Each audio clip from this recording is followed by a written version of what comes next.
Bon, bah, merci encore une fois, Rav, d'avoir accepté de nous voir. Euh, je vais juste vous donner quelques mises à jour par rapport à notre groupe. La dernière fois qu'on s'est parlé, notre groupe, il comptait un peu plus d'une centaine de personnes. Aujourd'hui, il en est à 230. Wow. Tous les jours, on a des nouveaux arrivants. Les membres qui nous rejoignent aujourd'hui sont de plus en plus à l'international. On a commencé par des Israéliens francophones. Aujourd'hui, on a des Suisses, on a des Français, beaucoup de Français, on a des Canadiens et on a toutes les religions. Ça, c'est aussi très beau. Et je voulais d'ailleurs vous remercier au passage parce que une grande partie des membres qui nous rejoignent ces derniers jours viennent de votre communauté. Ils ont entendu parler de nous, de votre cours, le premier cours que vous nous avez donné sur la liberté, qu'ils ont vu sur votre site Facebook. Et donc, ils ont entendu parler, ou alors directement par vous. Steve, vous seriez d'accord peut-être, c'est pas obligatoire, de donner votre numéro de téléphone pour que tous ceux à qui je donne des cours dans le monde puissent Oui, directement avoir accès à vous s'ils veulent s'inscrire au oui, cours. oui, tout à fait. Oui, bien sûr. Mon numéro est disponible, je peux être le point de contact. Euh, ça, c'est extrêmement positif pour nous. On se rend compte à quel point le combat est mondial. On pensait qu'en fait, on était dans un combat israélien. On se rend compte que le combat est mondial et on se rend compte que nos soutiens sont de plus en plus à l'étranger et sont de toutes les religions, de toutes les nations. Et c'est exactement conforme à votre enseignement du premier cours. Donc, on voit de manière très belle cette prédiction que vous aviez fait se réaliser dans notre expérience quotidienne. Euh, En plus de s'étendre et de s'internationaliser, on se structure, on mène des actions. C'est-à-dire qu'avant, on se soutenait beaucoup les uns les autres, mais de plus en plus, non seulement on se soutient les uns les autres, mais on mène des actions, on intervient dans les médias, on écrit des tribunes, on participe à des débats, on intervient sur les réseaux sociaux. Et forcément, c'est dur, on prend beaucoup de coups, on s'expose, mais on reçoit aussi énormément de soutien. Et là, notre actualité brûlante aujourd'hui, c'est la bataille contre la vaccination des enfants, qui est prévue par le gouvernement israélien pour mai. Et on va faire des grands coups, on va mener des grandes actions à l'international sur ce thème de la vaccination des enfants, qui est pour nous un sujet révoltant. Euh, Et je vais finir juste cette courte introduction avant de vous laisser la parole en disant que tous les jours, on expérimente ce que ça veut dire la liberté. On l'expérimente dans notre chair. Pour moi, personnellement, je ne veux pas parler au nom de tout le groupe, mais je peux dire que c'est une des premières fois dans ma vie, j'ai que 42 ans, je suis encore très jeune, mais où j'expérimente à ce point ce que ça veut dire la liberté. Tout ce qu'elle implique, et ce choix d'être libre, de ne pas suivre la masse, je le ressens dans ma chair, professionnellement, familialement, avec mes amis de très longue date aussi, que je perds pour certaines. Donc, c'est un choix très difficile, la liberté. Et c'est une des raisons et j'entends des membres du groupe me raconter à quel point pour eux aussi c'est difficile. Et donc, c'est une des raisons pour lesquelles on s'est rapproché de vous. C'est parce qu'on a besoin de votre spiritualité, de vos enseignements pour affronter toutes les conséquences du choix d'être libre. Voilà, maintenant je vais vous laisser la parole et je vous remercie encore. Voilà, merci beaucoup Steve pour votre intervention. Simplement, n'oubliez pas de donner, si vous le voulez, votre numéro de téléphone pour que tous ceux qui, de par le monde, verront ce cours pourront éventuellement vous contacter directement. Et on vous entend plus, Steve, vous avez coupé votre micro. Est-ce que si je le mets sur le chat, ça apparaîtra pour tout le monde ou je le dis carrément à l'oral? Non, je préférais que vous donnez votre numéro israélien. Les gens en route Slaret savent Ok. comment après le manipuler. Alors, 05 486 280 74. Voilà, merci beaucoup, Steve. 05 486 280 74. Voilà. Voilà, donc comme ça permettra à tous les gens qui d'abord écouteront ce cours et d'une manière générale en écouteront d'autres, pourront directement, s'ils veulent se brancher à ce groupe, pourront directement vous contacter. Voilà, je voudrais, mes amis, compléter le cours que nous avons fait pour la première fois il y a quelques semaines. Et bien sûr, je vais dans un premier temps l'aborder d'une manière, entre parenthèses, très thoraïque, mais je vais, comme je le fais toujours, faire descendre les notions à un niveau qui est le plus proche de nous. Et ce qui est assez extraordinaire, c'est que Steve a mentionné justement l'apport des ce que j'appelle moi les Bnei Adam, des nations les Bnei Adam qui se réveillent partout, partout parmi les nations. Et je ne savais pas que Steve allait en parler, et ça fait partie du cours justement d'aujourd'hui. Je vais essayer donc de prendre la parole à peu près 30 minutes, 35, 40 minutes.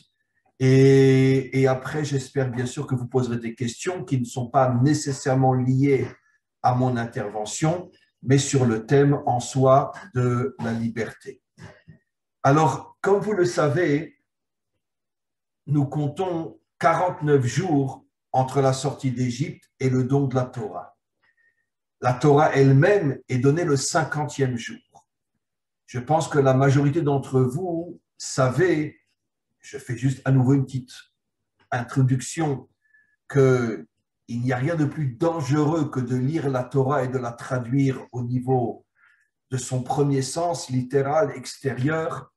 La Torah, ce ne sont que des codes et tous les messages de la Torah sont complètement cachés derrière les versets, derrière les mots, derrière les lettres. Malheureusement, la grande majorité, même des Juifs qui étudient la Torah, restent coincés dans l'apparence et ne comprennent pas que c'est véritablement derrière l'apparence que commence la véritable Torah. Et c'est ce que je vais commencer à décrypter avec vous. Pourquoi la Torah était censée nous être donnée le 50e jour? Je dis bien était censée nous être donnée le 50e jour, car nous n'avons jamais reçu la Torah le 50e jour. Puisque vous le savez tous et toutes, le 50e jour, on était censé recevoir les premières tables, mais les premières tables, nous ne les avons jamais reçues. Elles ont été brisées à cause de la faute du veau d'or, mais je vais expliquer que la faute du veau d'or, ce n'est qu'une vitrine. Il y a une source beaucoup plus profonde qui se cache derrière la faute du veau d'or. Mais en tous les cas, on était censé recevoir la Torah le 50e jour et nous ne l'avons jamais reçue. Nous avons reçu beaucoup plus tard les deuxièmes tables à Yom Kippour, c'est-à-dire entre le 17 Tammuz et Yom Kippour, il y a presque 60 jours. Et là, on a reçu les deuxièmes tables. Et comme je vais l'expliquer, les deuxièmes tables n'ont strictement rien à voir avec les premières.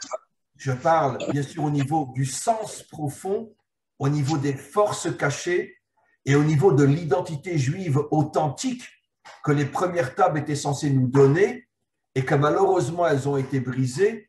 Nous avons reçu les deuxièmes tables, mais qui n'ont pu véritablement dévoiler l'identité juive authentique et jusqu'à aujourd'hui. J'explique. À quoi fait allusion le chiffre 50? Le chiffre 50 fait allusion à un attribut divin, à une sphira en hébreu, que l'on appelle la bina. La bina a deux qualités. Nos maîtres disent, qu'est-ce que c'est la bina? Je vais d'abord le dire en hébreu, mais vous comprenez tous l'hébreu, après je traduirai. Les avin davar mitor davar. Comprendre ce qui se cache derrière l'apparence. La bina est la capacité qu'a l'homme de rentrer à l'intérieur de l'apparence, de comprendre que l'apparence est extrêmement trompeuse, que l'apparence cache le véritable message, et la bina est cette force que l'homme était censé posséder. Et je vais donner dans quelques instants des exemples magnifiques qui auraient pu nous permettre de rentrer à l'intérieur de ce que nous recevons et de comprendre le sens véritable. Malheureusement, cette Torah qui était censée nous faire rentrer à l'intérieur d'un monde caché, de manière à comprendre ce qui se cache et l'interpréter et le dévoiler, cette Torah ne nous a jamais été donnée. Elle nous sera redonnée grâce à la venue du Mashiach au moment de la délivrance finale.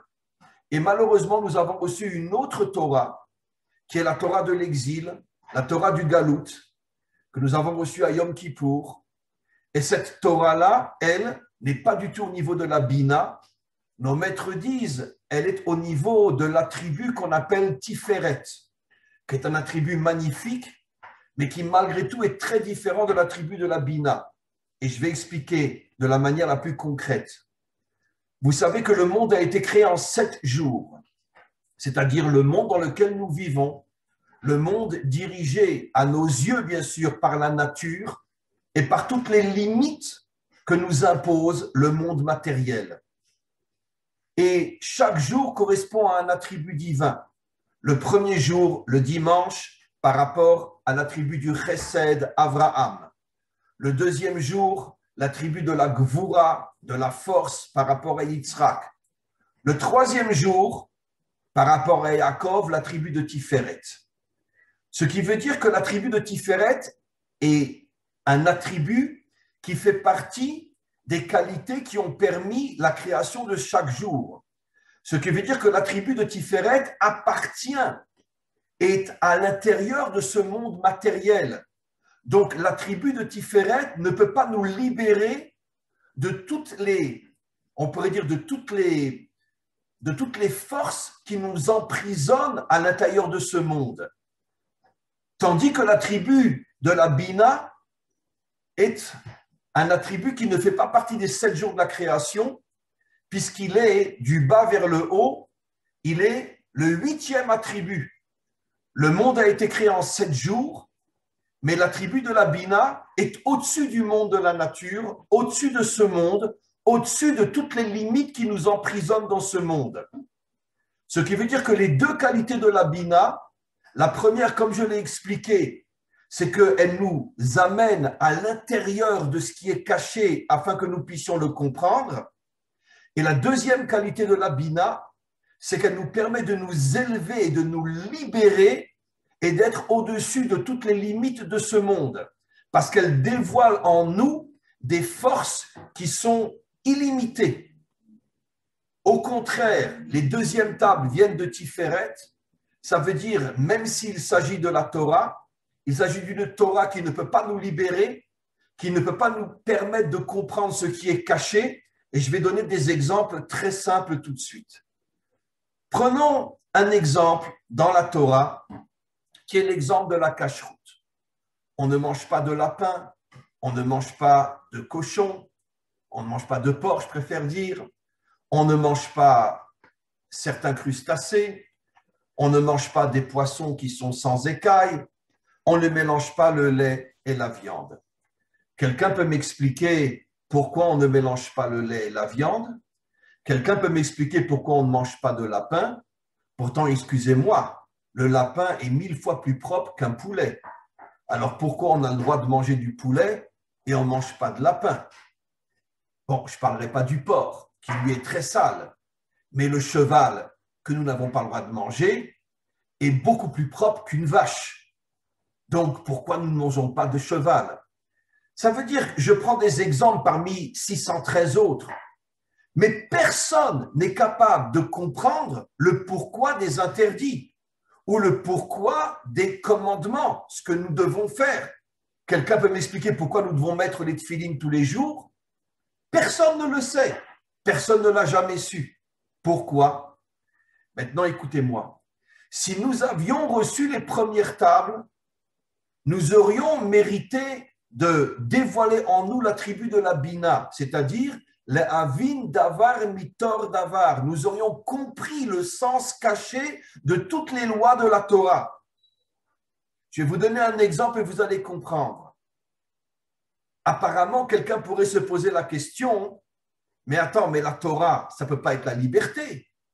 Pourtant, nos maîtres nous disent Kol mish osek batorah naase ben chorin. Tout celui qui s'occupe de la Torah devient un homme libre. Mais malheureusement, je rajouterais, nos maîtres ne font pas allusion à la Torah qui nous accompagne depuis 4000 ans, les deuxièmes tables. Nos maîtres font allusion à la Torah de la délivrance, à la Torah qui viendra du Tzion, qui sont les premières tables que nous n'avons jamais reçues. Celles-là sont la Torah de la liberté. Et maintenant, je vais donner un exemple. dans la vie de tous les jours. Si quelqu'un monte au 10e étage et, bon, bêtement se penche un petit peu trop par la fenêtre, et quelqu'un vient et lui dit « Mais arrête de te pencher, tu risques de tomber et te tuer ». C'est évident qu'il comprend que s'il tombe, il meurt. Un autre exemple, si quelqu'un a devant lui un aliment et il ne sait pas, par exemple un champignon, il ne sait pas que ce champignon est mortel. Si je viens, et moi je connais la nature, je viens dire « Oh, surtout ne le mets pas dans la bouche, ce champignon va te tuer ». Ben, il va comprendre que s'il le mange, il risque de mourir parce qu'il sait que je suis un biologiste ou un médecin. Et donc, il me fait confiance, il ne le mangera pas. Et ainsi de suite. Qu'est-ce que j'ai voulu rapporter comme exemple? Qu'en vérité, tous les interdits de la Torah nous protègent d'énergies négatives qui détruisent notre véritable spiritualité et notre véritable morale, et je préférerais dire notre véritable identité juive. Par contre, nous ne le voyons pas. Nous sommes incapables de voir quelle est l'énergie destructrice qu'il y a dans du porc, quelle est l'énergie destructrice qu'il y a dans du lapin, quelle est l'énergie destructrice qu'il y a dans le mélange du lait et de la viande ou dans des moules ou dans des crustacés ou des poissons sans écailles. Nous ne voyons que l'extériorité, mais nous sommes incapables de rentrer dans l'intériorité et de voir qu'il y a dans certains aliments, un exemple parmi d'autres, des énergies négatives qui tuent l'identité de l'homme authentique. Si nous avions reçu les premières tables, c'est la raison pour laquelle nos maîtres disent nous serions des hommes libres, exactement de la même manière que quelqu'un qui veut vivre ne se jette pas par la fenêtre, quelqu'un qui veut vivre ne mange pas des champignons empoisonnés, quelqu'un qui veut vivre ne mange pas d'une viande qui n'est pas saine et qui risque de l'abîmer si elle est restée au soleil pendant plusieurs jours et lui ne le sait pas. De la même manière que nous comprenons dans le monde matériel qu'il y a des énergies qui portent atteinte à notre santé, il y a dans tous les aliments que Dieu nous interdit des énergies négatives qui portent atteinte à notre identité en tant qu'homme et en tant que juif et qui nous détruisent sur le plan spirituel et sur le plan moral.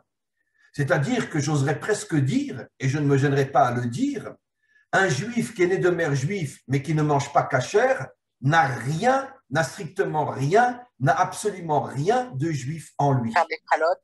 Absolument pas. Peut-être utiliser la Pourquoi? sèche. Parce qu'à partir du moment où il fait rentrer en lui des énergies qui détruisent son identité de juif, il est peut-être né de mère juive, mais il a détruit son identité juive. Il est vrai, on peut faire teshuva, la teshuva est partout. Et pourquoi la teshuva est partout? Parce qu'elle aussi est au niveau de la bina, qui est au-dessus de la nature, et on reçoit des forces qui sont au-dessus de tout ce qu'on a détruit et qui nous, on pourrait dire, qui nous régénèrent et nous font renaître à nouveau comme juifs. Mais en tous les cas, qu'est-ce qui s'est passé? Encore une fois, il faut comprendre, mes amis, pourquoi nos maîtres nous disent que la vraie Torah, celle que nous n'avons jamais reçue, libère l'homme, parce qu'à partir du moment où un homme sait là où il faut aller pour vivre et là où il ne faut pas aller parce qu'il va mourir, il ne fait que les bons choix et ça devient un homme libre. Malheureusement, nous avons reçu les deuxièmes tables. Les deuxièmes tables ne sont pas au niveau de la Bina, elles sont au niveau de Tiferet, c'est-à-dire d'un attribut divin qui est enfermé à l'intérieur de ce monde. Et nous n'avons que la vitrine, mais nous sommes incapables de rentrer dans le magasin. Nous n'avons que l'aspect extérieur, mais personne ne peut expliquer l'aspect intérieur. Comme un jour, un de mes élèves, ça remonte à des années, Ben Adam, je n'aime pas dire non-juif, je préfère dire Ben Adam, me demandait un jour, il me dit, mais Rav, je ne comprends pas. Vous avez le droit de manger une vache et vous ne pouvez pas manger un cheval, mais pourtant tout le monde sait que le cheval est beaucoup plus hygiénique que la vache. Alors je lui ai dit, cher ami, ce n'est pas du tout une question d'hygiène, c'est une question, on pourrait dire, de consolider sa dimension morale et sa dimension spirituelle. De la même manière que dans la matière, il y a des énergies négatives qui détruisent le corps, il y a aussi dans la matière des énergies plus spirituelles qui détruisent la morale et la spiritualité de l'homme. Ces énergies, personne n'en parle. Et je lui ai dit en toute humilité, je suis incapable de vous dire effectivement pourquoi la vache est permise et le cheval ne l'est pas, mais viendra un jour où on le comprendra et même les nations cesseront de manger toutes ces choses-là parce qu'elles ne voudront plus se détruire. Donc, en vérité, avant d'aller plus loin, ce que je veux vous expliquer est la chose suivante. C'est quoi la liberté? C'est ce que nous dit la Torah, ou Baharta Bachayim, tu choisiras la vie. Le problème, c'est qu'on vit dans un monde qui est rempli d'énergie négative, que ce soit au niveau de l'alimentation, mais j'oserais presque dire que ça, c'est rien. Les énergies négatives aujourd'hui, elles sont dans le monde politique, elles sont dans le monde social, elles sont on pourrait dire dans toutes les forces que le monde a créées, que le monde des dirigeants a créées, la finance, la politique, etc., pour nous soumettre et nous transformer en esclaves ou en moutons.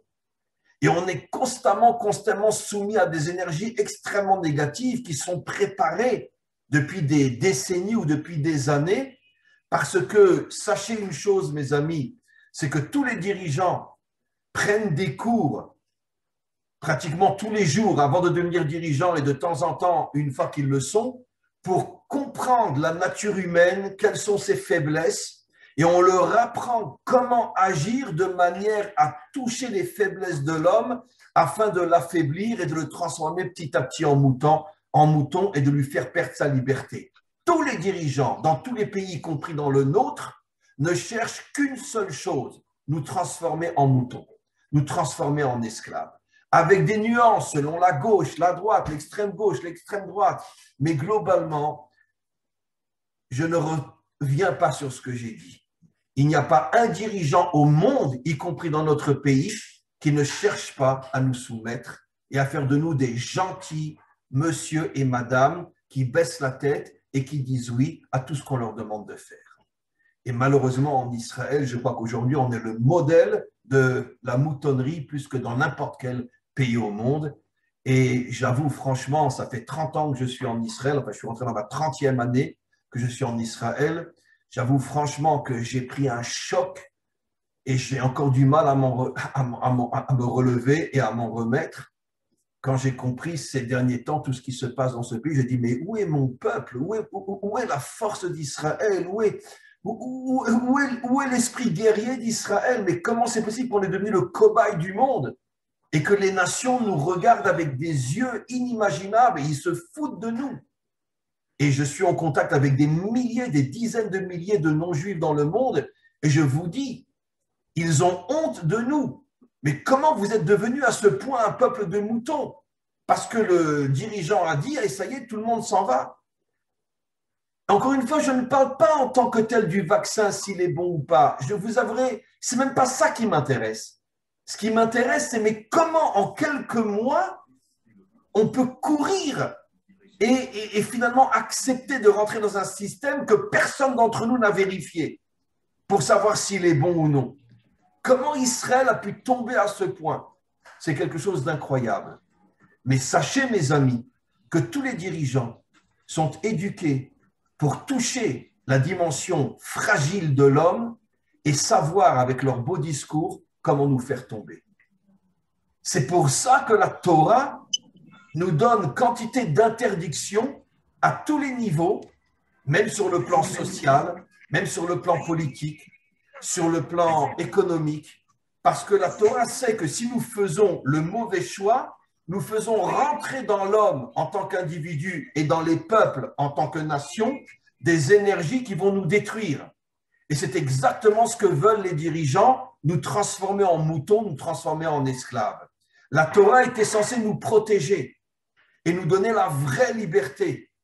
Malheureusement, il y a eu la faute du veau d'or qui a empêché Israël de recevoir la vraie Torah et nous avons reçu une autre Torah que j'appellerai moi dans tous mes cours la religion juive. La religion juive n'a rien à voir avec la Torah. La religion juive, c'est fais ce qu'on te demande, ferme-la et avance, comme toutes les religions, d'accord? Et aucun d'entre nous n'est capable de comprendre le sens profond des commandements positifs et négatifs. Et c'est la raison pour laquelle il y a tellement de Juifs qui abandonnent la Torah, parce qu'il y a tellement de Juifs qui se disent « Attends, je ne comprends pas, mais arrêtez de vous foutre de nous. Qu'est-ce que ça fait si je mange un jambon beurre? Je ne vais pas en mourir. Je suis en bonne santé. Alors arrêtez de me dire que ça me détruit. » Et donc, c'est pour ça qu'aujourd'hui, 80% des Juifs dans le monde n'accomplissent plus la Torah. Et ça a commencé il y a fort longtemps. Parce que personne n'est capable d'expliquer ce qui se cache dans ces commandements positifs et négatifs. Malheureusement, il n'y a que le Mashiach qui va reconstruire le monde. Alors maintenant, encore une petite intervention très importante. En vérité, mes amis, nos maîtres nous expliquent dans le Midrash que si nous avions reçu les premières tables, en vérité, Hachem n'a pas proposé la Torah qu'à Israël. Il l'a proposé aux 70 nations. C'est un Midrash explicite. Il n'est pas venu chez nous et nous a dit « Vous êtes mon peuple élu, allez, prenez la Torah, les autres, je m'en fous. » Ça, c'est malheureusement une invention qui nous colle à la peau et qu'on ne se rend même pas compte du sheker, du mensonge inimaginable de croire que Dieu n'a pas proposé la Torah aux nations. La Torah, Hachem, le Midrash nous dit que Hachem a proposé 70 facettes de la Torah aux 70 nations. Et donc, Israël était censé recevoir sa facette à lui et les 70 nations, chacune sa facette. Pourquoi le chiffre 7? Ça correspond aux 7 qualités fondamentales et nos maîtres nous expliquent, mais ça je ne peux pas aller trop loin, que dans chaque qualité, il y a 10 facettes différentes. La bonté a 10 facettes, la rigueur a 10 facettes, etc., etc. Ce qui fait en tout 70 nations, 10 facettes de l'attribut bonté, 10 facettes de l'attribut rigueur, etc. Et donc, les nations étaient censées recevoir la Torah. Et vous savez qui les a empêchés de la recevoir? Les dirigeants. Il y a 4000 ans, tous les dirigeants du monde entier étaient des dictateurs. La seule différence entre la démocratie et la dictature, c'est que la démocratie, c'est une vitrine tellement belle qu'elle nous séduit et qu'on ne se rend pas compte qu'on est écrasé, tandis qu'à l'époque, c'était une véritable dictature, stalinienne, hitlérienne, etc. Et les dirigeants étaient eux-mêmes dirigés par Bilam, disent nos maîtres. Et Bilam a expliqué à tous les dirigeants que si vous acceptez cette Torah, vous serez obligés de partager votre pouvoir avec Dieu. Plus encore, le seul vrai dirigeant, c'est Dieu. Donc, vous allez perdre votre pouvoir. Donc, Bilam leur a expliqué à tous les dirigeants du monde entier, les 70 peuples, comment arriver à convaincre leur nation de ne pas accepter la Torah. Mais le but était tout simplement le culte de l'ego. Et moi, et moi, et moi. Le bon Dieu, je m'en fous qu'il reste en haut. Et donc, ils sont arrivés à convaincre leur peuple de refuser la Torah. Et finalement, il n'y a que Israël qui a reçu la Torah. Et c'est la raison pour laquelle, la raison profonde, on n'a jamais reçu les premières tables. Parce que les premières tables s'appellent la Torah de la délivrance. La Bina, comme on le sait, a été donnée, la Torah était censée être donnée le 50e jour. Et pourquoi le chiffre 50? Nos maîtres expliquent que la Bina contient les 50 portes de la délivrance. Et donc, on était censé recevoir la Torah de la délivrance. Mais pour recevoir la Torah de la délivrance, il fallait que les nations s'unissent à nous. Parce qu'Israël ne pourra jamais, jamais, jamais, jamais, jamais réparer le monde tout seul. C'est impossible. Il faut une alliance entre les nations et Israël. Et c'est la raison pour laquelle Dieu voulait donner à chaque nation la facette de la Torah qui lui correspond, que nous n'avons jamais reçue, d'ailleurs comme les premières lois, comme les premières tables. Et ensemble, nous aurions pu travailler dans l'unité, dans le respect, dans l'amour, pour pouvoir justement réparer le monde et le sortir de la faute de Adam. Malheureusement, comme les nations ont refusé la Torah, c'est ce qui a amené la faute du veau d'or, mais qui en vérité était préparé par Hachem dans le plus grand des secrets. Hachem s'est dit, je ne peux pas donner les premières tables au peuple d'Israël, puisque ces tables-là sont les tables de la délivrance, les tables de la liberté, les tables où Israël va comprendre pourquoi on mange ça et pourquoi on ne mange pas ça. Mais comme les nations refusent, Israël seul ne pourra pas sauver le monde. Donc automatiquement, je ne leur donnerai pas les premières tables, je vais leur donner les deuxièmes tables. Au niveau de la vitrine, c'est les mêmes commandements, mais au niveau de la compréhension, on ne comprend plus rien. Et c'est la raison pour laquelle tous ceux qui ont lu le Nar, la Bible en français, savent que pratiquement pendant toute l'époque biblique, la grande majorité des Juifs étaient des idolâtres, tous les rois étaient corrompus, tous les rois étaient des dictateurs, jusqu'au point que la Torah elle-même dit qu'à l'époque des rois corrompus, après le schisme, les 10 tribus d'un côté et Yehuda et Benjamin de l'autre, il n'y avait que 7000 Juifs à l'intérieur du peuple juif qui ne s'étaient pas prosternés devant les idoles. 7000 Juifs. Et je peux vous garantir qu'à l'époque, on était des dizaines de millions. Parce qu'à l'époque, vous le savez très bien, la polygamie était permise et les hommes se mariaient à 13-14 ans. Ce qui veut dire qu'à 30-40 ans, ils avaient déjà peut-être 30 ou 40 enfants. Donc imaginez-vous la grandeur du peuple juif à ces époques-là. Peut-être 30 millions, 40 millions d'hommes et de femmes et d'enfants. Et seulement 7000 ne s'étaient pas prosternés devant l'idolâtrie. Et pourquoi, mes amis? Parce que comme nous avons reçu une Torah que nous ne comprenons pas, dans chaque génération et aujourd'hui plus que jamais, les Juifs abandonnent la Torah et finalement cherchent autre chose. C'est pour ça que maintenant on comprend que notre rôle aujourd'hui, et j'ai terminé et on va passer à vos questions, il y a, mes amis, je m'excuse de le dire, mais un réveil incroyable au niveau des nations depuis Internet. Les nations ont découvert, je fais partie de tous ces rabbinim que quand j'ai commencé à enseigner il y a à peu près 14 ans sur le net, mais je n'aurais jamais imaginé que les goyim écouteraient mes enseignements. Et puis petit à petit, moi, comme des dizaines d'autres, on a commencé à voir des dizaines, des centaines, des milliers. J'oserais presque vous dire qu'aujourd'hui, j'ai plus d'élèves non juifs que juifs, puisque eux sont 7 milliards et nous, on n'est que quelques millions. Mais dans le monde entier. J'ai même des cours avec l'Indonésie. Je donne un cours en français, il est traduit en indonésien. Avec les Africains. Dans le monde entier. Et ne parlons pas de l'Europe. Il y a un réveil inimaginable.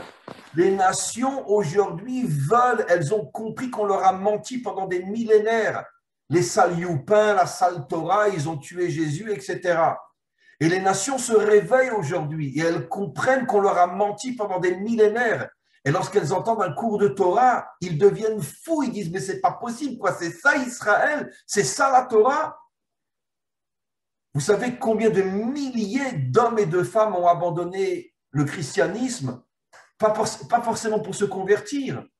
Mais moi, tous les élèves que j'ai, c'est des dizaines de milliers, ils ont tous abandonné pratiquement à 80%, 90% le christianisme. Et je peux vous affirmer que j'ai des centaines d'élèves musulmans de par le monde. En hébreu, j'en ai même en Jordanie, parce que je donne énormément de cours en hébreu. J'ai un élève en Jordanie qui m'écrit tous les jours. Ça veut dire que, et qui parle l'hébreu, qui comprend bien l'hébreu. Ça veut dire qu'il y a un réveil incroyable dans le monde musulman, dans le monde chrétien. Et chez les laïcs non juifs, n'en parlons pas. Comment je terminerai? En vous disant la chose suivante, mes amis. Il est temps que l'on sorte de ce mensonge qui nous poursuit depuis des millénaires et que malheureusement jusqu'à aujourd'hui est encore entretenu par beaucoup de rabbins. On est le peuple élu. Non, c'est marqué nulle part dans la Torah qu'on est le peuple élu. C'est marqué on est le peuple choisi. La différence entre élu et choisi est fondamentale. Un élu, c'est le meilleur. Un choisi, ce n'est pas forcément le meilleur. J'ai choisi d'être médecin et mon frère a choisi d'être avocat. Je suis meilleur que lui.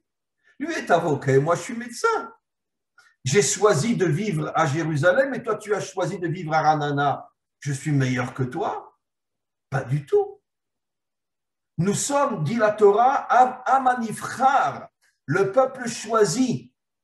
Mais malheureusement, les Juifs se sont inventés une nouvelle définition. Le peuple élu, nous ne sommes pas le peuple élu. Nous sommes le peuple choisi. Nous avons une mission. Et la mission est d'être, d'une certaine manière, le fer de lance de la réparation du monde, mais pas tout seul, avec les nations. Et c'est la raison pour laquelle aujourd'hui, mes amis, je pense, et Steve le voit et l'a compris aussi, que nous devons sortir de ce fantasme qui nous poursuit depuis des millénaires, le juif, le juif, les juifs et les nations qu'ils aillent se faire voir. Non. La délivrance viendra de l'unité. Je n'ai pas dit de l'uniformité, de l'unité entre le réveil des nations et le peuple juif. Et je terminerai par une phrase du Zohar absolument incroyable. Le Zohar nous dit, dans Sefer Bereshit, que lorsque le Mashiach se dévoilera, les premiers qui viendront le rejoindre seront des hommes et des femmes de toutes les nations, avant même le réveil d'Israël. Quand j'ai lu ce texte il y a des années, je suis devenu fou. J'ai dit, attends, c'est pas possible, c'est quelqu'un a trafiqué le texte. Quoi? Les nations vont rejoindre le Mashiach plus vite encore que les Juifs? Comment c'est possible? Mais en vérité, oui, je comprends, parce que les nations ont été bernées, on leur a menti pendant des millénaires, et maintenant qu'ils découvrent la Torah, ils sont fous de la Torah. Tandis qu'Israël, bon, est censé connaître la Torah depuis 4000 ans. Alors le Mashiach, bon, le Mashiach, très bien, mais attends, laisse-moi d'abord terminer mon travail, j'ai des affaires à faire, moi, d'accord. Mais les nations, elles, vont venir. Et après le Zohar dit, une fois que des centaines de milliers d'hommes et de femmes non juifs se seront regroupés autour du Mashiach, à ce moment-là, Israël se réveillera aussi et viendra vers le Mashiach. Et ensemble, on amènera la réparation du monde. Donc, mes amis, je termine en disant qu'on a véritablement une mission inimaginable. D'abord, se réveiller nous-mêmes, tout faire pour retrouver notre véritable identité juive, tout faire pour arriver à dévoiler la Torah de Tzion, qui est la Torah de la délivrance, et en même temps comprendre que seuls, nous ne réussirons jamais à réparer le monde. Nous avons besoin de nous unir avec tous les hommes et toutes les femmes éparpillés au milieu des nations qui, eux, se réveillent et prennent conscience dans quelle situation le monde est. Et tous ensemble, nous arriverons à amener la délivrance finale. Et croyez-moi, nous sommes très, très, très proches de la délivrance finale. C'est pour ça aussi qu'il y a une tellement grande obscurité aujourd'hui, parce que c'est toujours zélo ou matzé, plus le bien est fort et plus le mal aussi grandit pour nous aveugler. Mais nous devons ne pas être impressionnés par l'obscurité, la déchirer, trouver la lumière et réparer le monde. Voilà mes amis, maintenant on va passer à vos questions. Merci beaucoup, Rav. Alors, j'ai déjà deux personnes du groupe qui se sont manifestées pour poser des questions. Alors, je vais respecter l'ordre. C'est Nathan. Je vais donner la parole à Nathan de Bruxelles. Nathan de Bruxelles. OK. Alors, il faut ouvrir son micro. Ouais. Est-ce que c'est à moi de le faire, ça ou... Il peut l'ouvrir lui aussi, non? Voilà, il l'a ouvert. Voilà, on vous écoute, Nathan. Oui, Nathan. Est-ce que son micro est ouvert? Oui, voilà, son micro est ouvert. Oui, parlez fort. Parlez fort, Nathan. Non, il a encore une fois bloqué son micro. Ah bon? Ah. Voilà. Allô? Oui, c'est bon. Ah, voilà, super. Parlez fort, Nathan. Voilà. Alors, ma question, c'est que c'est par rapport au vaccin. On a énormément d'informations qui montrent que c'est une folie de se faire vacciner, et puis tous les masques, etc. Et on a des maîtres qui ont écrit des choses incroyables pendant ces dernières années, pendant ces 30 dernières années, des grands maîtres que je connais personnellement, et d'un coup, bien qu'ils aient toutes ces évidences devant eux, ils disent que c'est des évidences halachiques de se faire vacciner et on fait des pile-poules, etc. Comment c'est possible? Cher Nathan, dans quel quartier vous habitez à Bruxelles? Près de Uccle. Ah, très bien. Au sud. Très, très bien. Vous savez que j'ai habité à Bruxelles pendant quelques années, moi aussi. J'étais à Forêt. Oui, je sais. Ah, très bien. J'étudiais avec Yona Abitbol. Ah, vous étudiez avec Yona, c'était un élève à moi à Paris, Yona Abitbol. Ah, ben, transmettez-lui le bonjour. Un grand bonjour de ma part. C'est un garçon extraordinaire. Je suis bien content que vous soyez avec lui.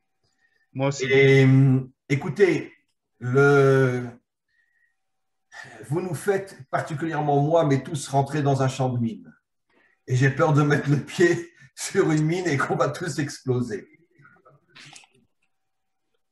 Je répondrai d'une manière très globale parce que, par respect pour tous ces grands de la Torah, je ne veux pas, disons, rentrer dedans véritablement.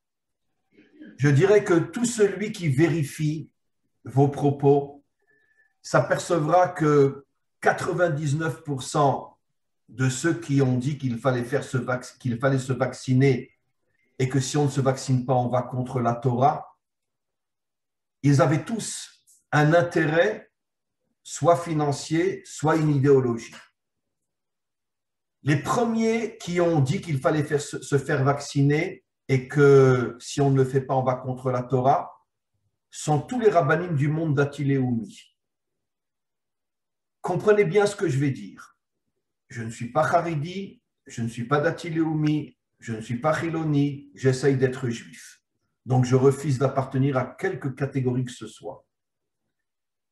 Le problème du monde d'Ati-Leumi, c'est que depuis qu'il existe, son culte est le culte des dirigeants, le culte de la politique israélienne. Si un politicien dit quelque chose, tout le monde se prosterne devant lui. Le monde d'Ati-Leumi a des qualités fabuleuses, fabuleuses. Ils s'engagent dans l'armée, ils sont des officiers, ils travaillent, ils s'investissent à tous les niveaux dans la société israélienne. Ils ont malheureusement un défaut irréparable. Et on l'a vu d'ailleurs dans l'affaire du Gush Katif. On est venu les chercher, les expulser. Il n'y en a pas un qui a réagi, il n'y en a pas un qui a manifesté, il n'y en a pas un qui s'est battu. Ils ont accepté qu'on les foute dehors avec la tête baissée, sans broncher. Pourquoi? Parce que dans l'idéologie d'Ati-Leumi, il y a un poison inimaginable que les rabbanim d'Ati-Im entretiennent jusqu'à aujourd'hui. Le gouvernement, c'est la voix de Dieu. Et donc, ce qu'ils disent, c'est comme si c'est Dieu qui parlait. Encore une fois, ça n'enlève rien à des qualités fabuleuses qu'ils ont dans des milliers de domaines, mais malheureusement, il n'y a pas d'homme sans défaut, il n'y a pas de peuple sans défaut, il n'y a pas de mouvement sans défaut, et leur défaut à eux, c'est le culte de la Memshala. Dans le monde Haridi, les choses sont malheureusement beaucoup plus grossières. Vous remarquerez que le premier qui a parlé qu'il fallait se vacciner est un homme qui en soi est un homme extraordinaire, c'est le Rav Firer. Mais le problème, c'est que le Rav Firer, qui est venu voir le Rav Kanievski et qui lui a raconté seulement le quart de ce qu'il aurait dû lui raconter, sinon Rav Kanievski ne se serait pas fait avoir, le Rav Firer est à la tête d'institutions médicales énormes et il reçoit un argent fou de la Médina, de la Memshala. Et je peux imaginer, et je le sais parce que vous imaginez le nombre d'élèves que j'ai, et parmi eux des médecins, et je vais vous donner un exemple dans quelques instants, c'est que tous ceux qui étaient à la tête d'institutions ont reçu sous forme d'allusion une menace de la part du gouvernement. Vous êtes contre nous, vous ne recevez plus un sou. Et donc, le Rav Firer aurait vu toutes ces institutions médicales s'écrouler à Bnei Brak et il est à la tête de grosses institutions médicales puisque lui-même est un génie sur le plan de la médecine, est un homme extraordinaire sur le plan humain. Mais maintenant, je vais vous rapporter un verset fou, fou, fou. La Torah nous dit « Ashochad ye'aver ene tzadikim » l'intérêt financier aveugle même les justes. Et quand la Torah dit tzadik, elle ne parle pas du tzadik de la rue comme aujourd'hui sur n'importe quel idiot, on dit que c'est un tzadik. Non. Quand la Torah dit tzadik, ça veut dire Yosef, ça veut dire Moshe Rabbeinu. Et la Torah ose dire que l'intérêt financier est capable d'aveugler même un juste.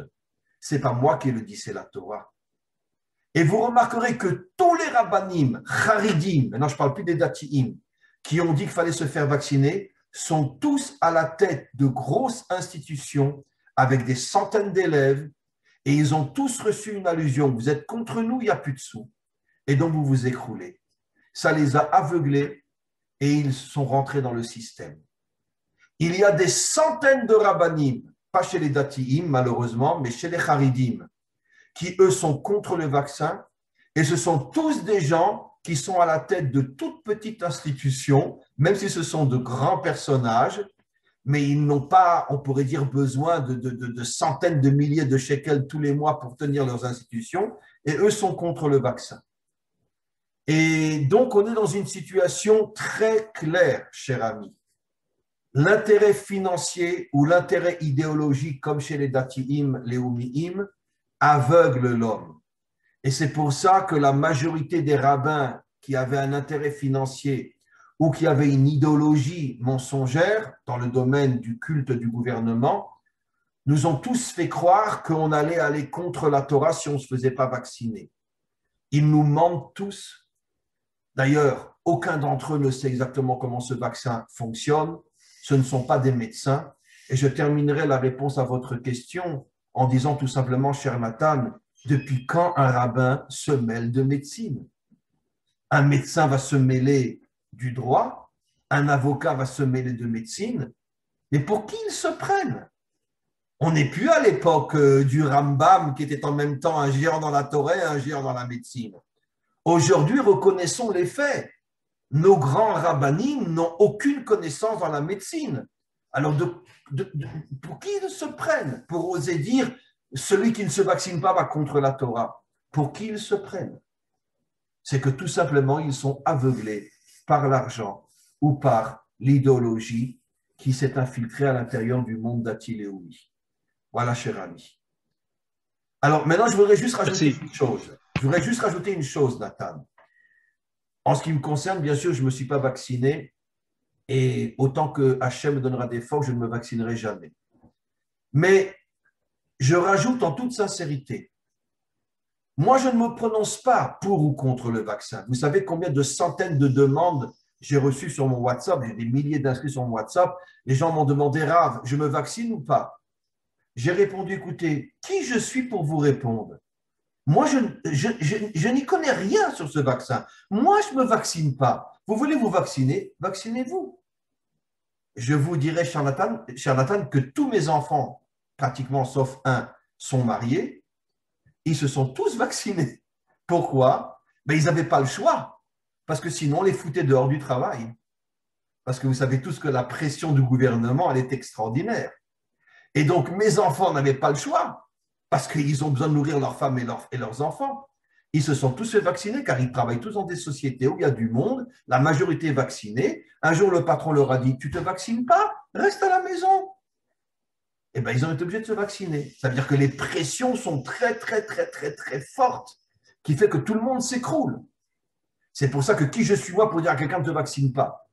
Je dis, moi, je ne me vaccine pas. Maintenant, vous voulez vous vacciner, vaccinez-vous. Mais pourquoi moi je suis contre le vaccin?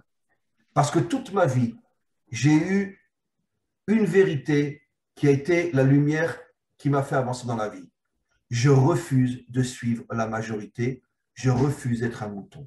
Là où la majorité va, moi, je n'y vais jamais. À partir du moment où la majorité se vaccine en Israël, moi, je ne me vaccinerai pas. Si la minorité s'était vaccinée, peut-être que je me serais vacciné. Mais comme la majorité s'est vaccinée, moi, je ne ferai jamais, jamais, jamais, jamais partie de la majorité. Car nos maîtres nous révèlent un principe fondamental.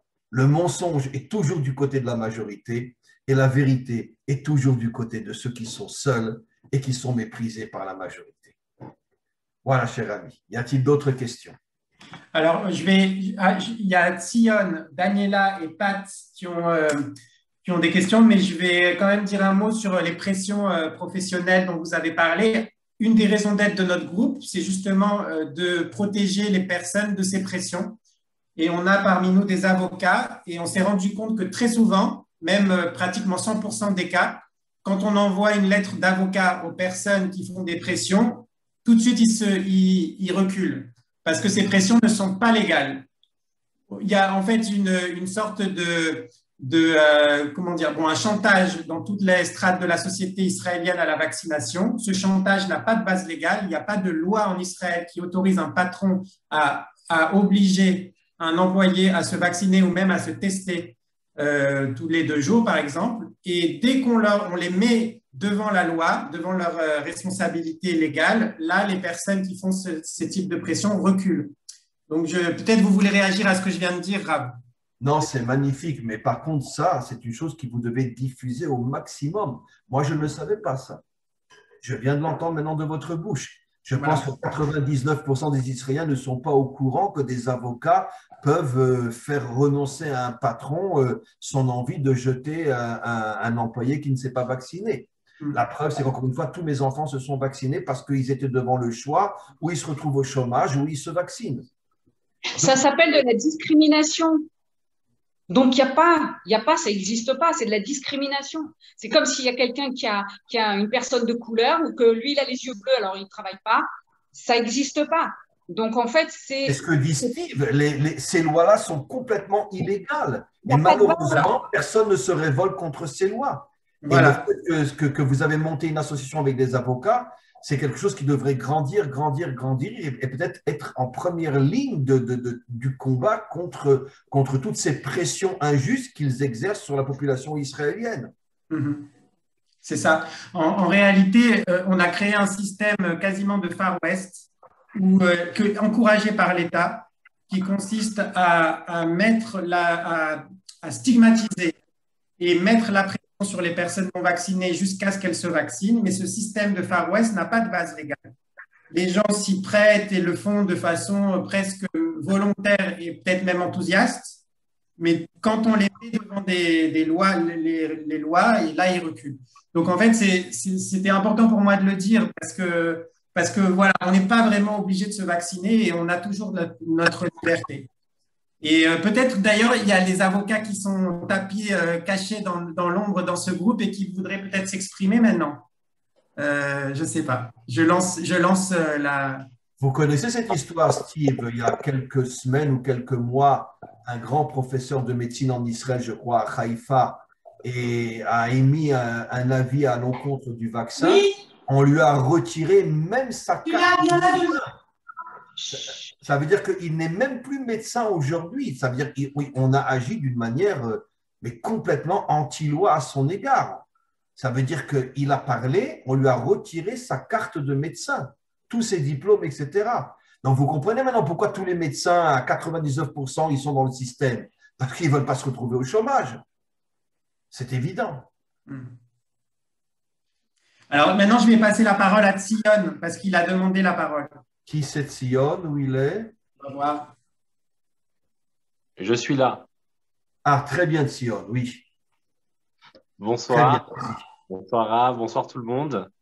Moi, je voulais partager un petit peu mon expérience. On vous entend mal, Sion. Ah, vous m'entendez là? Vous m'entendez mieux? Non, c'est bloqué chez lui, apparemment. Oui, allez-y, allez-y. Alors, je vais enlever la vidéo. Vous m'entendez mieux comme ça? Oui, on vous entend très bien, Sion. Allez-y. Ok, super. Alors, je voulais déjà partager un petit peu mon expérience du Covid et de toute cette crise. Moi, je suis passé par toutes les phases, de nettoyer les fruits et légumes à la javel, après par de la colère, le sentiment d'injustice, le sentiment aussi d'abandon des rabbinim, de certains responsables, etc. Et de la Médina aussi. Aussi beaucoup de colère, le fait de voir une Médina aujourd'hui. En tout cas, il y a beaucoup d'affaires en ce moment qui sortent, où on voit comment la police manipule les habitants des quartiers juifs pour qu'ils se révoltent contre les populations arabes, comment ils réveillent aussi ces populations arabes pour essayer de créer des affrontements, et puis aussi toute cette animosité entre les pro-vax et les anti-vax, etc., etc., etc. Moi, je suis arrivé à un stade où aujourd'hui, si vous voulez, je me dis que d'un point de vue personnel, c'est plus possible de vivre comme ça, en fait. Vous voyez ce que je veux dire? Au bout d'un moment, on doit pouvoir arriver quand même à tracer son chemin. Mais en même temps, on se dit, on trace son chemin, mais où, en fin de compte? Où est-ce qu'on va? C'est compliqué de tracer, c'est compliqué de se projeter dans l'avenir. Tout devient très, très, très, très compliqué. Je voulais savoir quels conseils vous aviez, ou quelle perspective vous avez dans le futur. Vous pourriez éventuellement nous partager quelque chose de positif peut-être, mais réaliste qui pourrait, comme une lanterne sur laquelle on pourrait un petit peu s'accrocher pour avancer. Voilà, c'était ça un petit peu le Écoutez, sens de mon intervention. ma réponse va être à la fois simple et compliquée. Comme je l'ai dit dans ma première intervention sur le fait que le monde ne pourrait pas être réparé sans l'union entre des millions d'hommes et de femmes parmi les nations et Israël, ou la partie d'Israël qui sera d'accord de se battre contre le mal, ici en Israël, c'est pareil. Je pense qu'il faut que l'on comprenne une fois pour toutes. Vous savez, j'espère que vous comprendrez bien ce que je vais dire, Sion. Pendant des millénaires d'exil, sachez que sur 4000 ans d'histoire, nous avons 3000 ans d'exil. 3000 ans d'exil. L'exil a commencé avec la destruction du premier temple. À l'époque de Ezra, seulement 2 ou 3% sont revenus en Israël, 98% sont restés en Babylonie et en Perse. 3000 ans d'exil. Pendant 3000 ans d'exil, nous avons complètement perdu la notion de nation, la notion de peuple. Nous étions éparpillés au milieu des nations. Nous étions des communautés, mais nous n'étions plus un peuple. Et chaque communauté avait son guide, son rabbi, son tzaddik, ce que d'une certaine manière, j'appelle moi le culte de l'homme. On n'est pas vraiment responsable de la situation, parce qu'on n'avait aucun contact les uns avec les autres. Il n'y avait plus de peuple, plus de nation, et chaque communauté était attachée à son guide, à son maître. On est devenu un peuple de mouvement. D'ailleurs, c'est vrai jusqu'à aujourd'hui. On est le seul peuple au monde, le plus petit de toute la Terre, qui a tellement de partis politiques. En Amérique, ils sont presque 400 millions, ils n'ont que 2 partis. En France, 70 millions, 3-4 partis. Ici, on est 9 millions, on a 20-30 partis. Un peuple de fous, complètement. Mais pourquoi? Parce qu'on a ramené en Israël le vécu de 3000 ans, où nous étions des mouvements et non une nation. Il est temps, et ça fait partie aujourd'hui plus que jamais de notre devoir en tant que Juifs revenus sur sa terre, de retrouver la dimension nationale. Excusez-moi, je vais le dire d'une manière un peu violente, de foutre en l'air tous les mouvements religieux, politiques, et de reconstruire notre nation. C'est-à-dire qu'on ne pourra jamais seul réussir, ni même si on est 100, ni même si on est 1000, ni même si on est 2000. Il faut reconstruire la nation d'Israël. Aujourd'hui, il n'y a pas de nation d'Israël. Je suis désolé, Sion, il n'y a pas de nation. Il n'y a que des mouvements qui, selon leurs intérêts, sont d'accord de se mettre ensemble. D'accord? Ma question, c'est de savoir quelle étape concrète aujourd'hui par laquelle il faut commencer dans ce processus, dans ce cheminement. C'est ça plutôt. Alors, je pense que l'étape concrète serait, avec des gens comme Steve et d'autres, d'essayer d'élargir au maximum cette prise de conscience qui va ramener des milliers et des milliers de personnes à cette prise de conscience que malgré le fait que nous sommes revenus sur notre terre, nous n'avons pas réussi à reconstruire la nation d'Israël. Parce que, encore une fois, dans les milieux religieux, je suis Breslev, je suis Dati-Leumi, je suis Lubavitch, je suis Gour, je suis Vijnitz, je suis Haridi, je suis Khardal. Non, je suis juif. Personne ne vous dira je suis juif. Dans le monde laïque, je suis de droite, je suis de gauche, je suis du centre, je suis d'extrême droite, je suis d'extrême gauche. Mais où est la nation d'Israël? Où est la nation d'Israël? Où elle est? Donc, c'est pour ça que je pense que la première étape de notre travail, mes amis, c'est d'arriver à reconstituer la nation d'Israël. C'est-à-dire, encore une fois, je ne parle pas d'uniformité, car nous redevenons un mouvement, mais c'est de faire prendre conscience aux gens que ça fait presque 150 ans que nous sommes revenus sur notre terre et la nation d'Israël ne s'est toujours pas reconstituée. Ce ne sont que des mouvements poussés par des intérêts qui se mettent ensemble quand l'intérêt les intéresse et rien de plus. Et regardez aujourd'hui pourquoi le monde politique est en train de s'écrouler. Pourquoi?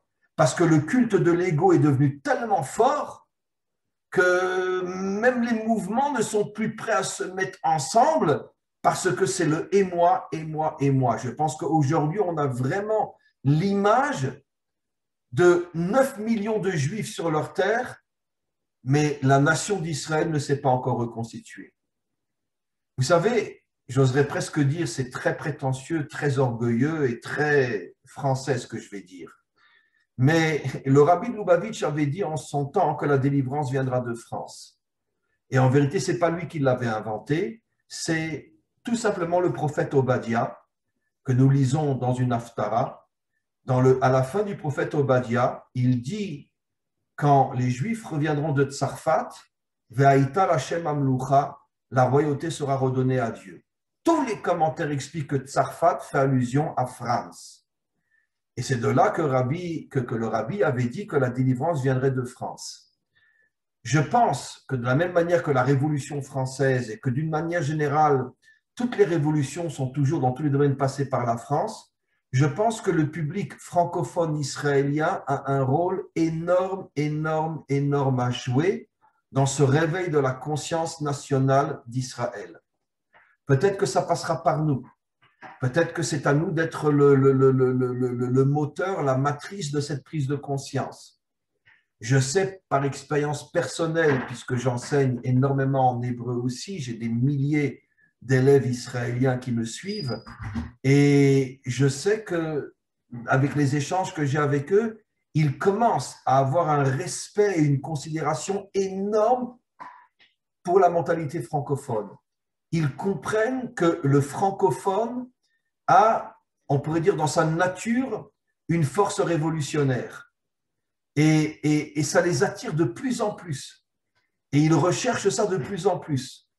Alors peut-être qu'effectivement le rabbi Lubavitch avait raison lorsqu'il avait dit que la délivrance viendrait de France, en ce sens que peut-être que c'est à nous de réveiller justement la conscience de la nation d'Israël, et peut-être que ce mouvement qui est en marche, peut-être sera d'une certaine manière la matrice qui arrivera à réveiller toutes les consciences dans ce pays, et peut-être que petit à petit on arrivera à reformer une nation et on arrivera à détruire tous les mouvements religieux, politiques, sociaux qui nous empoisonnent depuis pratiquement 150 ans.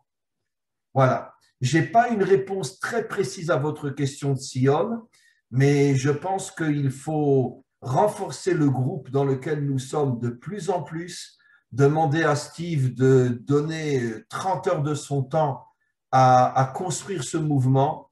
Et je vous arrive, franchement, je demande juste à Steve de se boucher les oreilles pour ce que je vais dire, que j'ai une grande confiance en lui. Je sens que c'est quelqu'un qui peut arriver véritablement à élargir ce mouvement jusqu'à des milliers et des milliers et des milliers de personnes, pas que francophones bien sûr, israéliens et de toute origine, et même parmi les nations, de plus en plus de gens vont se greffer à nous, j'en suis certain. Voilà, Sion.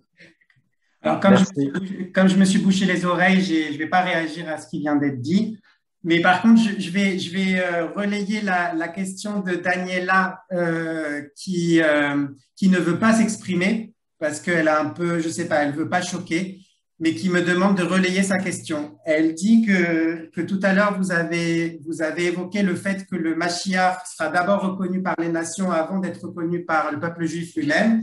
Or, elle dit il y a 2000 ans, un Messie s'est révélé, entre guillemets, et les nations l'ont reconnu. Et donc, je ne sais pas quelle est exactement la question, mais comment comprendre ce qui s'est passé il y a 2000 ans avec Jésus, j'imagine. Elle ne prononce pas son nom, mais on a bien compris. Je pense que l'exemple Daniela n'est pas juste. Et je vais vous expliquer pourquoi. Le christianisme est né à Rome 300 ans après toute l'histoire de Jésus et de ses élèves. Pendant 100 ans, tous les élèves de Jésus, y compris Jésus lui-même, étaient juifs, observaient tous les commandements, observaient toutes les mitzvot. Et le Talmud nous rapporte que Jésus lui-même était l'élève d'un des plus grands maîtres de la Torah. Je ne me rappelle plus son nom, mais je l'ai sur le bout des lèvres. Jésus n'avait aucune intention de créer le christianisme. Le christianisme a été créé 100 ans après par Paul, qui lui a commencé à diffuser les enseignements juifs de Jésus et de ses élèves à l'extérieur dans le monde païen et idolâtre, et particulièrement jusqu'à Rome, où le premier empereur Constantin a transformé Rome en monde chrétien. C'est eux qui ont inventé totalement l'histoire du Fils de Dieu, l'histoire de Marie qui est tombée enceinte avec le Saint-Esprit. Parce que comme c'était des païens et des idolâtres, ils étaient remplis de mensonges, et c'est eux qui ont créé la religion chrétienne, complètement falsifiée. Comme le disait Manitou, vous connaissez tous Manitou, Rav Ashkenazi, Manitou a dit un jour que si Jésus revenait aujourd'hui et qu'il devait choisir entre rentrer dans une église ou rentrer dans une synagogue, la question ne se pose même pas. C'est évident qu'il rentrerait dans une synagogue, comme s'il va rentrer dans un endroit qui est rempli de statues. C'est sûr, il avait sa vision des choses, sa manière de voir les choses. Il était très différent, c'est sûr et certain, on pourrait dire, de l'officialité thoraïque. Mais n'oublions pas dans quel contexte les Juifs vivaient à cette époque-là. Des massacres. Les Romains étaient en train de dominer le monde entier, de massacrer les Juifs. Les Juifs perdaient la tête. Et énormément de mouvements se créaient, pas forcément dans tout ce qui est saint d'esprit et très fort au niveau de l'âme, parce que les Juifs étaient écrasés à cette époque-là. Mais en tous les cas, il y a une chose qui est certaine, c'est que malheureusement, 99% des Juifs et 100% des chrétiens ne connaissent absolument pas l'histoire de Jésus. C'est quelqu'un qui n'avait jamais pensé dans sa vie que ses idées seraient à ce point falsifiées, exportées dans un monde païen et idolâtre, et qu'on fonderait une religion qui n'avait plus rien à voir avec lui pendant toute l'époque où il vivait à Jérusalem et tous ses élèves étaient juifs, mettaient les tefilines, mangeaient kasher, faisaient Shabbat et mangeaient de la matzah à Pessah, comme on le sait. Tous ceux qui veulent étudier l'histoire savent que tout ce que je dis est absolument authentique. Donc encore une fois, c'est une falsification qui est venue longtemps après, 100 ans. Encore une fois, après Jésus, Paul a exporté à l'extérieur ce que lui a appelé le christianisme, et 300 ans après Jésus, le christianisme est né en Chutz La'aretz avec l'empereur Constantin, qui en vérité s'est servi du christianisme pour endormir les peuples et pour les soumettre, parce que le christianisme qui a été inventé par César, c'est soyez gentils, quand on vous frappe sur une joue, vous tendez l'autre, priez toute la journée au bon Dieu, et comme ça, moi, je pourrais vous écraser et personne n'ouvrira sa bouche.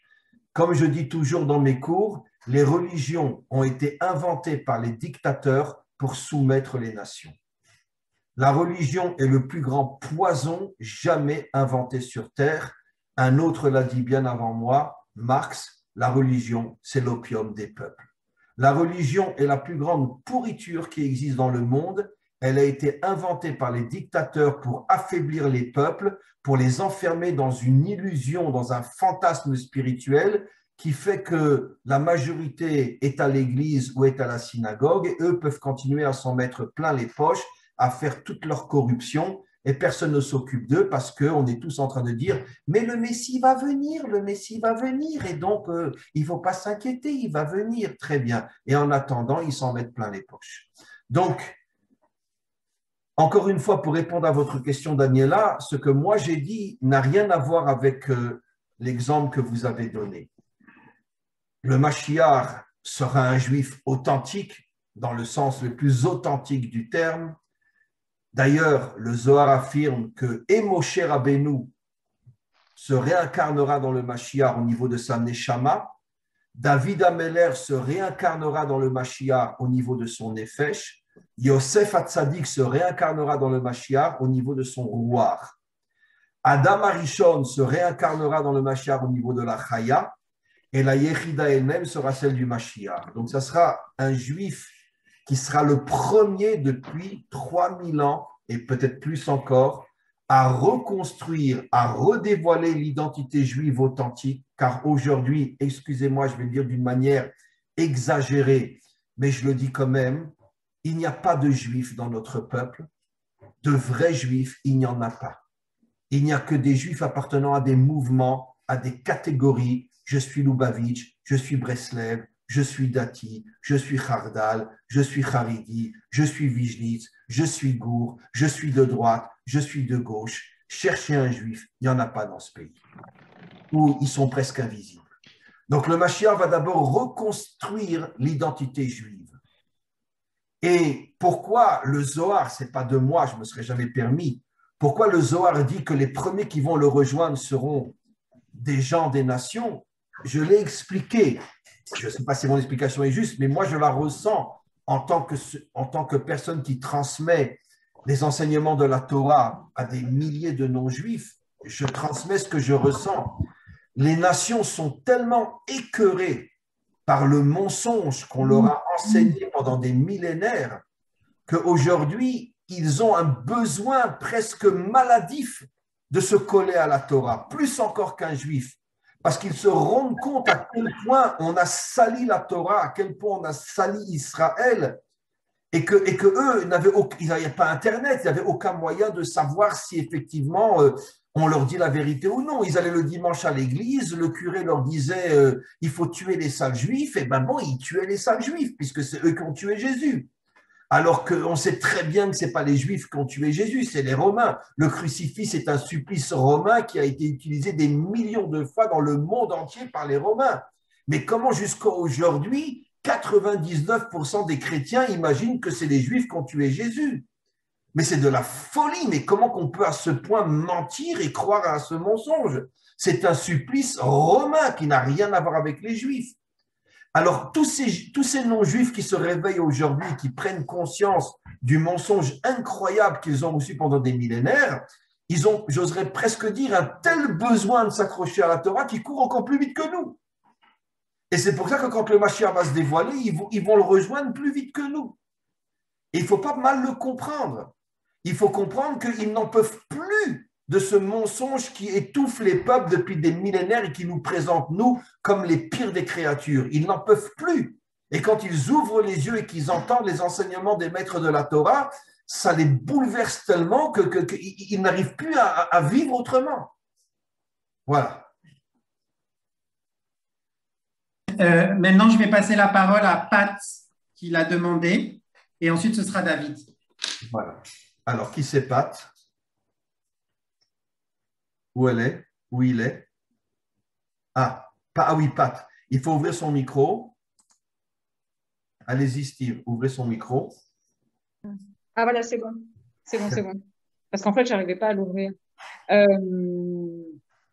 je vais rebondir, si vous me permettez, sur la question de Daniela, si vous me permettez, Rav, sur le Yeshua. Quand vous dites qu'il n'a rien demandé, effectivement, il n'a rien demandé. Je voudrais rajouter sur ça, parce qu'en fait, il y a quelques années, j'ai réfléchi sur le phénomène de Yeshua, comme il s'appelait, comme il est appelé c'est une Gemara, hein. Je ne sais pas si vous savez. La Gemara est appelée Yeshua. Voilà. Donc, il s'appelait Yeshua. Et en fait, qu'est-ce qui m'a fait penser à ça? Je réfléchissais au monde des vedettes. Le vedettariat. Comment une personne elle devient vedette? En fait, ce sont les gens qui sont derrière la personne, qui la montent en vedette et qui la font aduler par tout le monde. Il y a tout un marketing.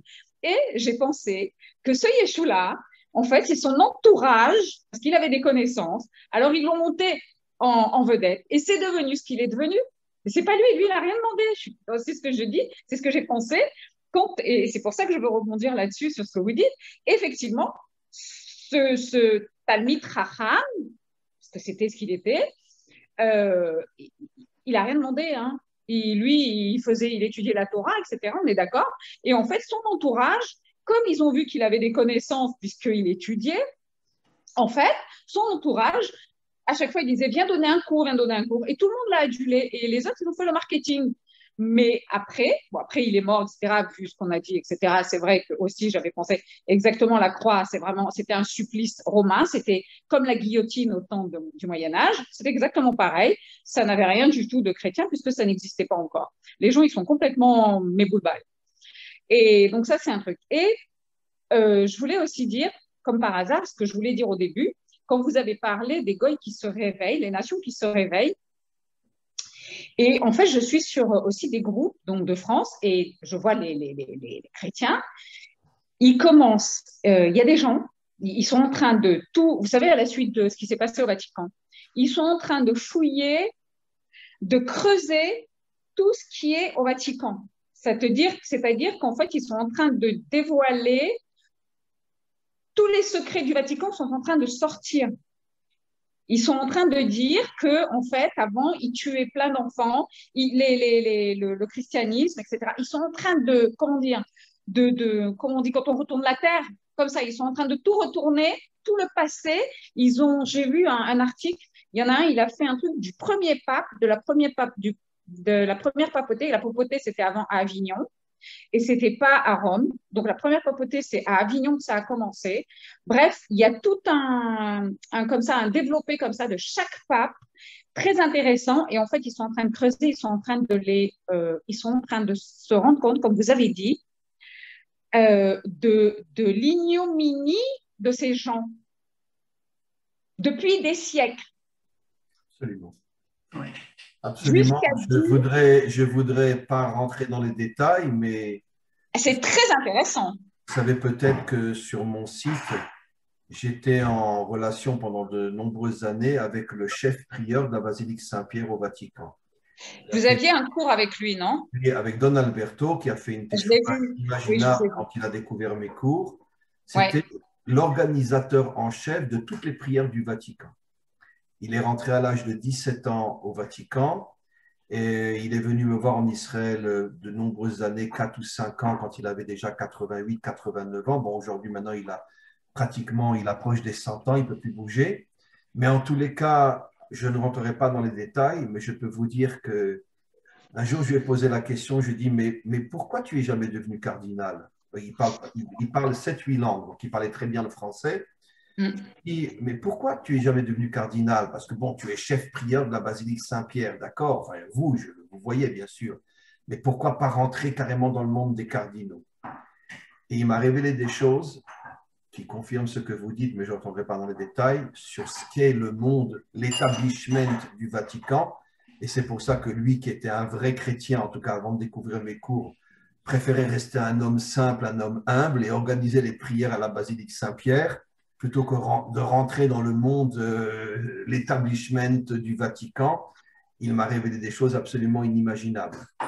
Et d'ailleurs, quand les cardinaux ont su qu'il écoutait mes cours, parce qu'au début, il les écoutait au Vatican lui-même, un jour, un cardinal est venu et lui a dit, tu sais, Don Alberto, c'est lui qui me l'a dit, si un jour tu ne te réveilles pas le matin, avec l'âge que tu as, personne ne se posera la question pourquoi tu es mort. Il ferait mieux d'arrêter d'écouter ces cours-là au Vatican, comme ça il lui a dit. Et depuis, il sortait à l'extérieur, il allait chez un de ses parents pour écouter mes cours, mais il avait compris qu'il était en danger de mort s'il continuait à les écouter au Vatican. Mais on est d'accord. Don Alberto m'a révélé clairement qu'on ne peut pas imaginer ce qui se passe au Vatican. On ne peut pas imaginer. S'il vous plaît, je vais passer la parole à David maintenant. Vas-y, David, c'est à toi. Oui, David. Ah, David, oui. Il faut l'ouvrir le micro, Steve.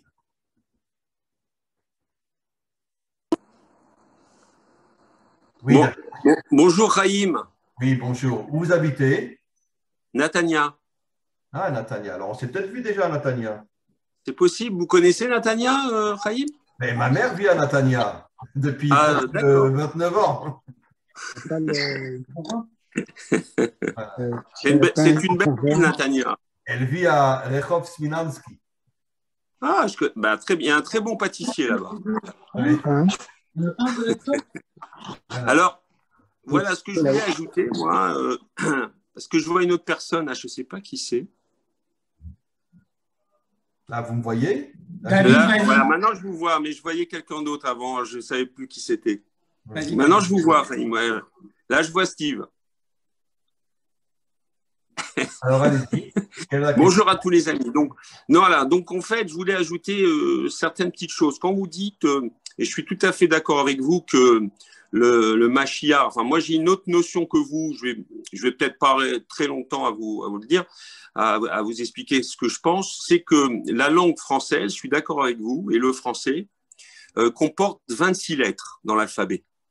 Donc, comme vous savez, je ne veux pas vous l'apprendre, Raïm, le chiffre 26, chez nous en Gematria, on connaît sa signification. C'est le nom Donc, divin. voilà, c'est le nom divin. Et donc, en fait, très simplement, c'est que le français, c'est une langue sacrée. Donc, le peuple et la langue qui représente le peuple est vraiment en parfaite adéquation avec ce que vous avez dit. Maintenant, pour le Mashiach. Le Mashiach, l'anagramme du Mashiach en hébreu, ça vous le savez, il y a quand même quelque chose qui ressemble un petit peu à la joie, à Ismar, Ismar, en fait. Ismar, Ismar le docteur Moshe, Ismar. on dit dans la Vous Tfila, connaissez Ismar Moshe, c'est Mashiach. Voilà, vous connaissez le docteur Ismar peut-être. Non. Ismar tout le temps d'ailleurs. Ah ouais, non, je connais Et pas. c'est bon. Donc, Ah, le c'est docteur. intéressant. En français, on dit il se marre. Ça vient du mot Il se marre, exactement. Incroyable, absolument. Il se marre, ça vient du mot Ismar, absolument. Voilà, c'est ce que je voulais dire. C'est un petit message sympathique. Hein. Voilà, j'aime bien plaisanter. Hein. Voilà, je suis pas tunisien, hein, mais j'aime bien. Je suis un peu comme les Tunisiens. Ah, mais je pensais que c'était tunisien parce que votre humour était vraiment un humour tunisien. J'ai d'ailleurs même fait un rap sur le fricassé. Ah bon. Fricassé. Oui, oui, de l'un et l'autre côté de la Méditerranée. Bon, vas-y, David, s'il te plaît. Donc pour moi, la notion du Mashiach, elle n'est pas unique. C'est-à-dire que chacun de nous, on a un petit dans notre cœur, chacun de nous, du peuple juif et même de l'humanité, pour moi c'est aussi l'humanité, c'est que chacun de nous, on a un petit grain de Ismar. On a un petit grain de joie. Et cette joie, cette simcha, si elle n'est pas exprimée en sassonne, elle ne sert à rien. C'est comme quand on a une richesse mais qu'on n'utilise pas, ben c'est comme si elle n'existait pas puisqu'on ne l'utilise pas. Donc c'est aussi ça, c'est que ce que je veux dire, c'est que pour moi, ce n'est pas une personne le Mashiach, c'est plusieurs personnes, je ne sais pas encore combien, si toutes les personnes de l'humanité, moi je pense que oui. Je pense que oui, que même l'ensemble des êtres vivants, c'est-à-dire pas uniquement réservé aux êtres humains, c'est-à-dire chaque être vivant sur cette terre, elle a cette petite particule d'Ismar. Et quand elle est réunie, quand elle est exprimée, cette particule de Ismar, ça devient une force terrible qui va, pour moi, mener à la liberté et aussi à la Géoula justement par l'expression de l'amour. Parce que pour moi, c'est l'amour qui sera pour nous un élément qui va pouvoir nous libérer de tout ce joug que nous vivons actuellement. Alors, maintenant, pour parler de Jésus, Yeshua. Comme vous savez, Chaim, c'est que Yeshua, il y a eu c'est le personnage dans l'histoire qui a suscité le plus de controverses, qui a suscité le plus de récits et de plus de livres. Il y a un livre de, je ne sais pas, tous les ans, je ne sais pas combien de milliers d'ouvrages sur Jésus. Alors, il y a plusieurs, comme vous le savez, il y a ceux qui écrivent, c'est le marketing, ils souhaitent vendre leurs livres. Il y a aussi les fantaisistes, les farfelus, les mystiques, les illuminés, quoi, on va dire. Puis aussi, il y a les gens qui sont assez forts, comme vous avez dit, parmi les chrétiens, des gens qui sont très affûtés sur Jésus, qui connaissent le moindre de ses mouvements, sa vie et tout. Et ils concluent eux-mêmes que, bien sûr, que Jésus était juif, mais comme ils appartiennent à un ordre, ils ont du mal à tirer des conclusions, parce que s'ils tiraient des conclusions, il faudrait forcément qu'ils s'excluent de l'Église et de leur poste confortable, très bien rémunéré par l'Église. Donc, en fait, des conclusions, c'est très simple. Jésus, Yeshua, c'était le fils d'un charpentier et c'était donc une famille, on va dire, bourgeoise aisée. Il a eu le temps, il avait sa vision des choses et c'est une vision qui est tout à fait, on va dire,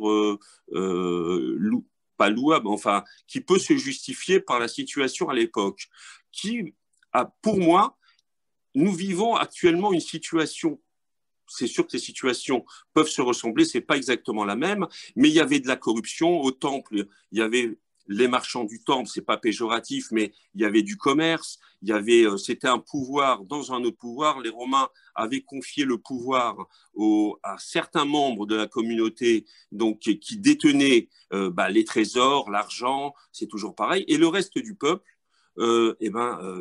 malheureusement, ils étaient asservis, avaient des impôts sur la tête, et parfois ils n'en pouvaient plus de toutes ces injustices. Et donc, il faut savoir qu'à cette époque-là, il n'y avait pas que Jésus. Il y avait plusieurs mouvements comme les Esséniens, avec les tuniques blanches, qui c'était des mouvements, vous savez, les nazirs, qui, avec les cheveux longs, qui ne buvaient pas d'alcool, qui faisaient des jeûnes le lundi et le jeudi, et qui avaient une vision extrémiste comme une secte. D'ailleurs, c'est les Esséniens qui se sont, entre guillemets, suicidés à Masada. Donc, en fait, et qui n'étaient pas contents du système qui était à l'époque un système de corruption, un système d'injustice, un système qui était asservi aux Romains. Et donc, il y avait plusieurs mouvements, on va dire, réformateurs, dont celui de Jésus, qui lui appartenait aux Nazoréens, enfin, bon, bref, peu importe. Donc, il y avait en fait 3 grands courants. Et tous ces courants cherchaient une chose, à rétablir, chercher la justice et essayer de vouloir réformer la société à l'époque. Voilà. Encore une fois, c'est pour ça. Effectivement, je suis tout à fait d'accord avec vous. Ça a été exploité parce que Jésus, dans son ADN, c'est un juif. Et ça a été exploité d'ailleurs par d'autres juifs, les apôtres. Hein. Les apôtres étaient juifs, hein, faut le dire, la plupart. David, je vais devoir t'interrompre. Vraiment, d'accord, mais parce que c'était un régal de t'entendre. Je voudrais finir le raisonnement. Ouais, mais vite, très vite. Non, le raisonnement, il est très simple, c'est qu'actuellement, même si ça s'apparente, si ce n'est pas exactement, on vit une situation avec beaucoup de corruption, beaucoup d'injustice. Donc là, le peuple, même si ce n'est pas pareil, n'est pas content. Les gens, il y en a certains qui vivent dans la misère, il y en a d'autres qui sont extrêmement riches, même si ce n'est pas le même système qui était à l'époque.